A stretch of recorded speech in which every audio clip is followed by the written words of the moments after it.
I can't. I love food. So the thing is, I'm a recovering crackhead. What the fuck is funny about that? Generous, like, this guy's a crackhead. I no wonder he's like that.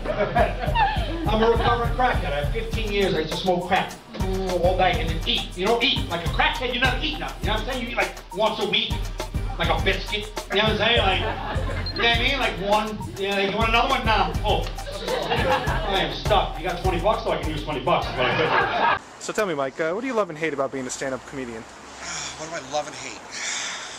I love making people laugh. I know comics, I just love to watch people laugh. It's like my favorite thing to do in the world.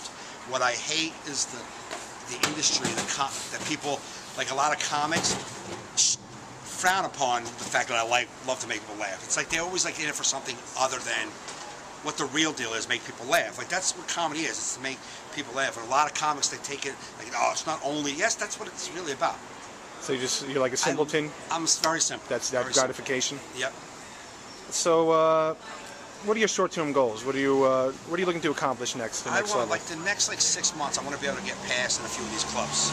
So if I don't have a lot of road work on the weekends and the one-nighters, I can make a living doing at least the local clubs in New York. So how would you explain your act to someone that's never seen you? Oh, yeah. Okay. I'm a single father who doesn't like being a father. I am horrible at dating, and I'm chunky, pretty much. This thing. So 3 strikes against you? Yeah, that's it. So you you came up from New Jersey. Yeah. What's like? I'm sure you've had a lot of hell gigs. What's like the most fucked up thing or the worst gig you've ever had as a comedian? The worst gig I ever had. Let me think. Like, I guess like at Ha Comedy Club. I mean, a lot of people talk about that place, but they give you a lot of spots and you're on stage a lot. But they are by my worst gigs. Like I've got booed for the first time in my entire career 2 nights ago. For the first time ever. 3 people booed me.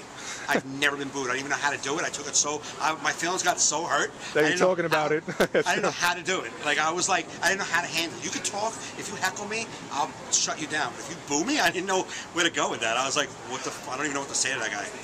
So who would you say are your pals in the comedy world? Who do you hang out with? Who do you... Joe Fernandez, because I'm a recovering drug addict as well, so I do that circuit.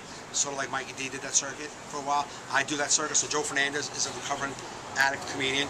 So he'll be like my best friend in the business. And then there's a couple of great guys. I really don't hang out with many people in the business because I don't smoke weed. It's kind of hard to get the camaraderie when you're not getting high all the time. Right. Most of the guys, they do buddy up over a bong, and I'm just not that guy. Now, would you say you see yourself like being like Mikey D one day, and like being like, do you do like speakings at NA meetings and all that stuff? I'm very involved in the program. I have 18 years clean, and I got my first outside NA gig through Mikey D. Mikey D called me up and put me on a show, and I was already doing my local fundraisers, but it was my first outside fundraiser in Cherry Hill. So then that is what I've been doing. Trying to make a living doing that kind of material. Now, do you feel it's important for a comedian to have a soul on stage? Absolutely. Is that like the most important thing to you? That's the most important thing. Is if you asked before what I hate most about comedy is fake. You need to be 100% real. My voice, I don't buy into what's hack and what's not. If a hacky premise is your premise, I mean that's what's true to you. As long as there's soul and it's all about you, then I love it. So what are you working on now? What do you have any shows coming up or anything like to plug? I'm thinking about doing like a podcast, like a call-in podcast, like an advice columnist, but kind of with like actual life experiences that I can help you with, not like Dr. Phil, and with humor. That's kind of like my next maybe small-term project. Girls don't want your money. They say that because you probably have a small dick and that's what they have left with. You know what I'm saying? Like, this sucks. All right, you got money? Because that thing you're can you buy me some shit? Because that's stuff right there.